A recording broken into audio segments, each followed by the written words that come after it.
本师释迦牟尼佛，南无本师释迦牟尼佛，南无本师释迦牟尼佛，南无本师释迦牟尼佛，南无本师释迦牟尼佛，南无本师释迦牟尼佛，南无本师释迦牟尼佛，南无本师释迦牟尼佛。 손을 비빕니다. 얼굴을 비빕니다.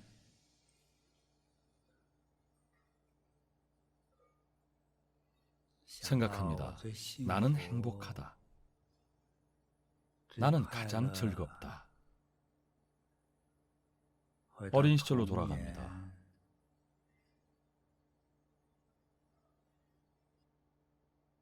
몸과 마음에 광명이 비추고 자비롭고 부드러워집니다.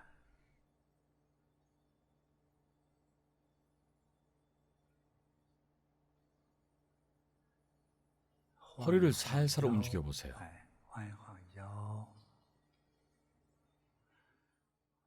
조금씩 움직여 보세요. 다 같이 일어나 움직여 보세요.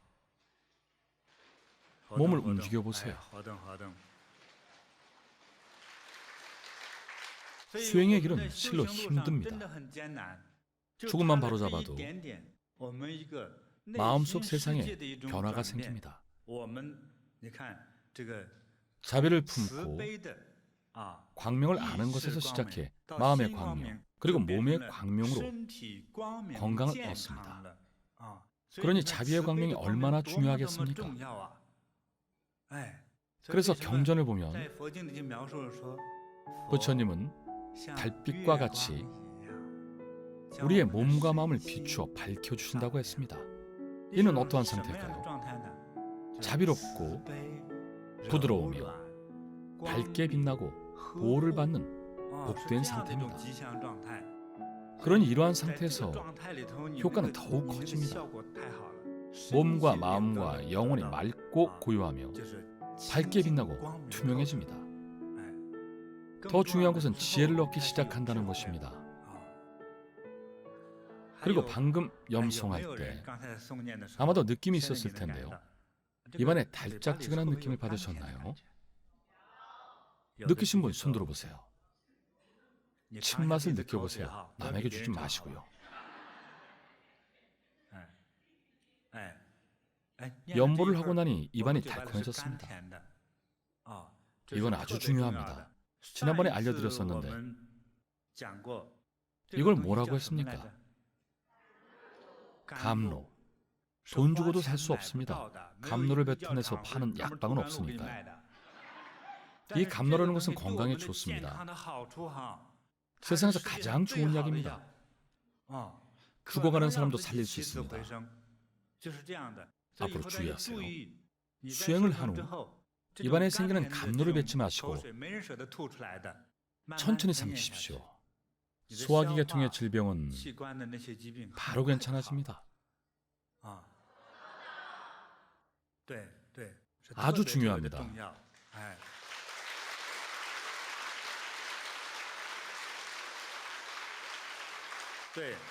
팔다리도 부드러워졌습니다.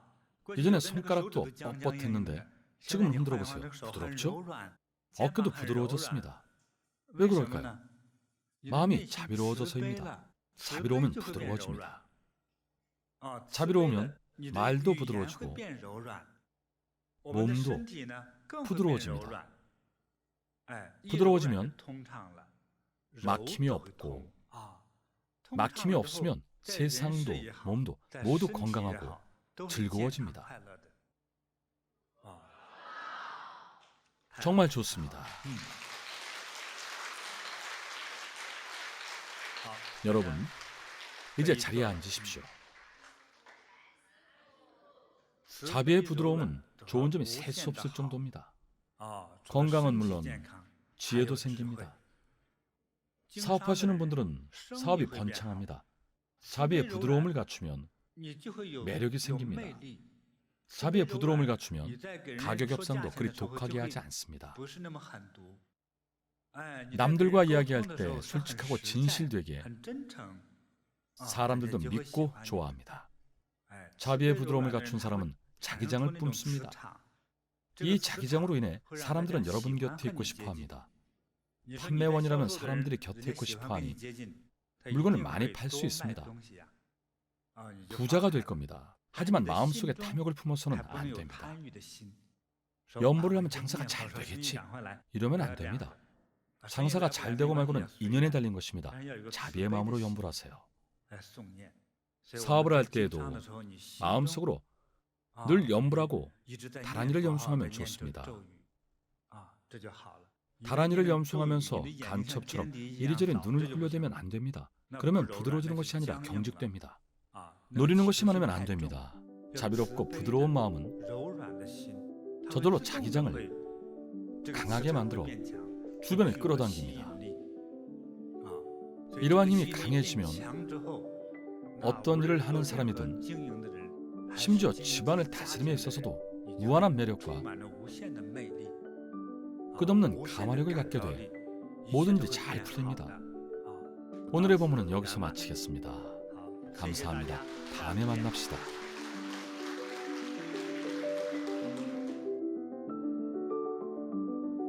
무엇을 행하든 미리 생각하여 힘써야 할 것을 놓치지 말라.